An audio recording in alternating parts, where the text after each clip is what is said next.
మంగళ కనకం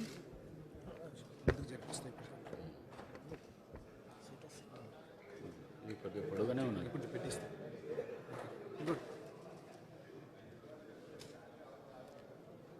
గౌరవ ముఖ్యమంత్రి గారు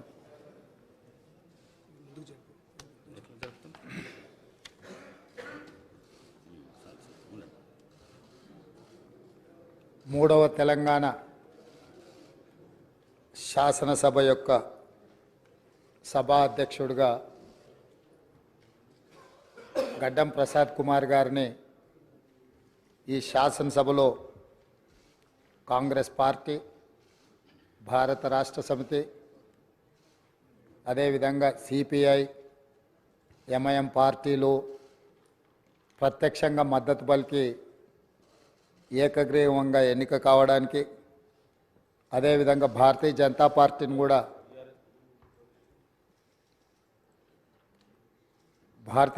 పార్టీని కూడా సంప్రదించడం జరిగింది. వారు కూడా పరోక్షంగా ఈ ఎన్నిక ఏకగ్రీవం కావడానికి సహకరించారు. సభాపక్ష నాయకుడిగా మా సభ్యులకు, భారత రాష్ట్ర సమితి అధ్యక్షుడు మరియు శాసనసభ్యులకు, ఎంఐఎం అసదుద్దీన్ ఓవైసీ గారికి, అక్బరుద్దీన్ ఓవైసీ గారికి, సిపిఐ పార్టీ నాయకులకు అందరికీ, ఆ పార్టీ అధ్యక్షులకు, శాసనసభ్యులందరికీ కూడా ఈ సభాపక్షాన మనస్ఫూర్తిగా వారికి ధన్యవాదాలు తెలియజేస్తున్నాను.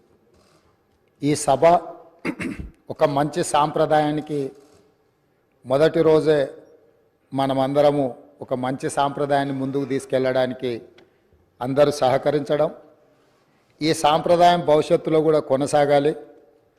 ఈ మంచి సాంప్రదాయము సభ సమన్వయంతో, అందరి సహకారంతో ఈ సమావేశాలను మనం నిర్వహించుకుంటే తెలంగాణ ప్రజల యొక్క ఆకాంక్షను, తెలంగాణ ప్రజల యొక్క ఆలోచనను ఈ సభ ద్వారా పరిష్కరించడానికి అవకాశం ఉంటుంది. అదేవిధంగా గడ్డం ప్రసాద్ కుమార్ గారు నా సొంత జిల్లా, నేను ఎక్కడి నుంచి అయితే శాసనసభ్యుడిగా ప్రాతినిధ్యం వహిస్తున్నానో ఆ ప్రాంతం వాడు. వికారాబాద్కి చరిత్రలోనే గొప్ప పేరుంది. నిజాం సర్కారు ఉన్నప్పుడు చాలా రుగ్మతలు ఉన్న వాళ్ళకి వైద్య సహాయం అందాల్సిన వివిధ రకాల ఇబ్బందులు ఉన్న వాళ్ళందరినీ కూడా వికారాబాద్ గుట్ట మీద వైద్యం చేస్తే అందరికీ ఆ రుగ్మతలు తగ్గి సమస్యలు పరిష్కారం అవుతాయని తెలుసు. ఇప్పటికి కూడా అక్కడి వాతావరణం, అక్కడి గాలి, అక్కడి నేల ఒక మంచి వైద్యానికి ఉపయోగపడే ప్రాంతం.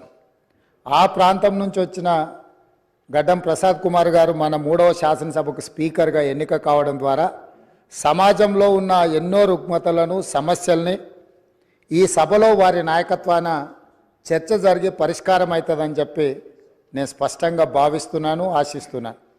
అదేవిధంగా వారు అతి సామాన్యమైన కుటుంబం. వెనుకబడి చిన్న వయసులోనే తండ్రిని కోల్పోయి కుటుంబ బాధ్యతను తీసుకొని 8 మంది సోదరీమణుల మధ్యలో ఒక్కడుగా చిన్న వయసులోనే కుటుంబ బాధ్యతను భుజాల మీద వేసుకొని 8 మంది ఆడపడుచులను సమన్వయం చేసుకుంటూ సమాజంలో కుటుంబం యొక్క గౌరవాన్ని నిలబెడుతూ ఏ లోటు రాకుండా సోదరీమణులందరినీ కూడా ఈ రోజుకు, ఆ రోజు నుంచి ఈ రోజు వరకు సమన్వయంతో ముందుకు తీసుకెళ్తున్నాడు. అంటే ఉమ్మడి కుటుంబం ఎలా ఉండాలి, ఉమ్మడి కుటుంబంలో కుటుంబ సభ్యులకు ఉండే సమస్యల్ని వాళ్ళు అడగక ముందే గుర్తించి పరిష్కరించడం తెలిసింది అని అంటే ఈ శాసనసభ కూడా స్పీకర్ గారి కుటుంబం. మనందరం కూడా వారి కుటుంబంలో సభ్యులం. అది ప్రతిపక్షము, పాలకపక్షము, విపక్షము అనే విభేదాలు లేకుండా సభ్యులు అంటే ఈ సభ యొక్క సభ్యులు. ఆ సభ్యులు లేవనెత్తే అంశాలను, వారు లేవనెత్తిన అంశాలలో ఉన్న లోతును దృష్టిలో పెట్టుకొని తప్పకుండా స్పీకర్ గారు ఆ సమస్యలకు పరిష్కారం చూపిస్తారు.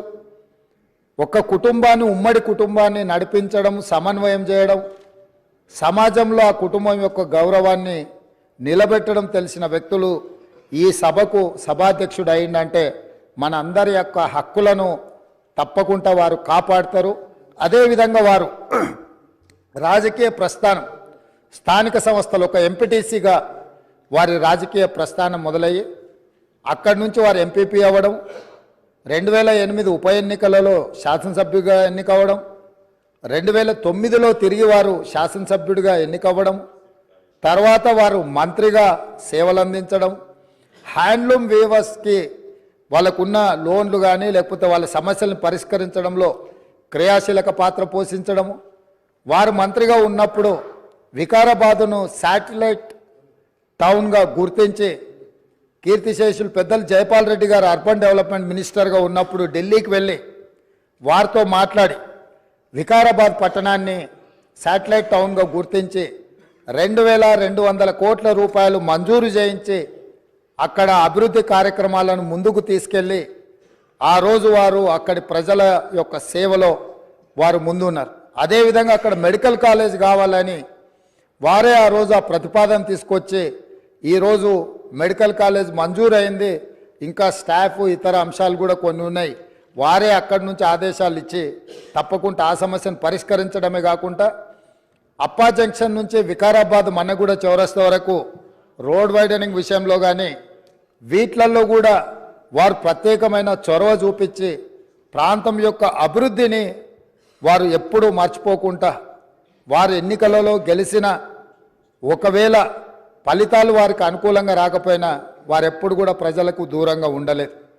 కాబట్టి ఈరోజు గడ్డం ప్రసాద్ కుమార్ గారు లాంటి వ్యక్తులు సునిశ్చిత దృష్టితో, సమస్యల అవగాహనతో, సభ్యుల సమన్వయంతో ఈ శాసనసభను వారి నాయకత్వంలో మనందరం ఒక ఆదర్శవంతమైన శాసనసభగా నడిపించడానికి వారి పూర్తిగా మన అందరికీ దశ దిశ నిర్దేశిస్తారు. వారిని మనస్ఫూర్తిగా ఎంపీటీసీ నుంచి శాసనసభాపతిగా ఈరోజు ఈ బాధ్యతలు నిర్వహించే వరకు వారి యొక్క రాజకీయ ఎదుగుదల కావచ్చు, ప్రజా సమస్యల పరిష్కారంలో కావచ్చు, వారి యొక్క కృషిని అభినందిస్తూ నేను ఏ ప్రాంతం నుంచి అయితే శాసనసభ్యుడిగా ఎన్నికైనానో మా ప్రాంతానికి సంబంధించిన శాసనసభ్యులే ఆ ప్రాంత నివాసే వికారాబాద్ జిల్లా ఒకప్పుడు డాక్టర్ మర్రి చెన్నారెడ్డి గారు ఆ ప్రాంతం నుంచి వచ్చి దేశ రాజకీయాలలోనే అత్యంత క్రియాశీలక పాత్ర పోషించారు. ఆ ప్రాంతం నుంచి వచ్చిన గడ్డం ప్రసాద్ కుమార్ గారు ఈ సభ అధ్యక్షుడిగా